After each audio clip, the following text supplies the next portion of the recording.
തൊഴിലുറപ്പ് പദ്ധതികളിലെ കൈക്കൂലികളുടെയും കമ്മീഷന്റെയും പേരിൽ ആരോപണമുയർന്നതിനെ തുടർന്ന് രാജിവെച്ച 3 താൽക്കാലിക ജീവനക്കാരുടെ രാജി പത്തനാപുരം ഗ്രാമപഞ്ചായത്ത് ഭരണസമിതി അംഗീകരിച്ചു.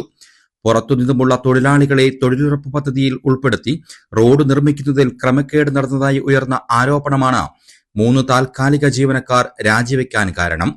പാർട്ടി ഇടപെട്ടാണ് ഒരു അക്രഡിറ്റർ എഞ്ചിനീയറെയും 2 ഓവർസിയർമാരെയും പഞ്ചായത്തിൽ താൽക്കാലികമായി നിയമിച്ചത്. മുൻ ഗ്രാമപഞ്ചായത്ത് പ്രസിഡന്റും മുൻ ഏരിയ കമ്മിറ്റി അംഗവുമായിരുന്ന എസ് ഷാജിയുടെ ബന്ധുവായ തൊഴിലുറപ്പ് section assistant engineer Soja, party കുടുംബങ്ങളിൽ നിന്നുമുള്ള ഓവർസിയർമാരായ ഷാഹിൻ, ജിനു എന്നിവരുടെ രാജിയാണ് പഞ്ചായത്ത് ഭരണസമിതി അംഗീകരിച്ചത്. 3 താൽക്കാലിക ജീവനക്കാരുടെ രാജി ഒഴിവാക്കാൻ സിപിഎമ്മിലെ ഒരു വിഭാഗം ശ്രമം നടത്തിയെങ്കിലും വിജയിച്ചില്ല. കൈക്കൂലി ആരോപണവും കമ്മീഷനും ഉയർത്തി പാർട്ടിയെ പ്രതിക്കൂട്ടിലാക്കാൻ താൽക്കാലിക ജീവനക്കാർ ചില സിപിഎം നേതാക്കളുടെ പിൻബലത്തിൽ ഒത്തുകളിച്ചതാണെന്ന ആക്ഷേപവും ഇതിനിടെ ശക്തമായിരുന്നു.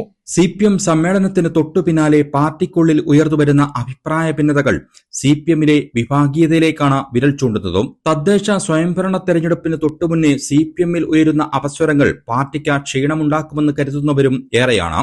3 താൽക്കാലിക ജീവനക്കാരുടെ രാജി ഭരണസമിതി അംഗീകരിച്ചതോടെ വരും ദിവസങ്ങളിൽ ഗ്രാമപഞ്ചായത്ത് ഭരണസമിതിക്കെതിരെ കൂടുതൽ ആരോപണങ്ങൾ ഉയർന്നുവരാനുള്ള സാധ്യതയും ഏറെയാണ്. ന്യൂസ് ഡെസ്കിൽ നിന്നും റിജോ പത്തനാപുരം.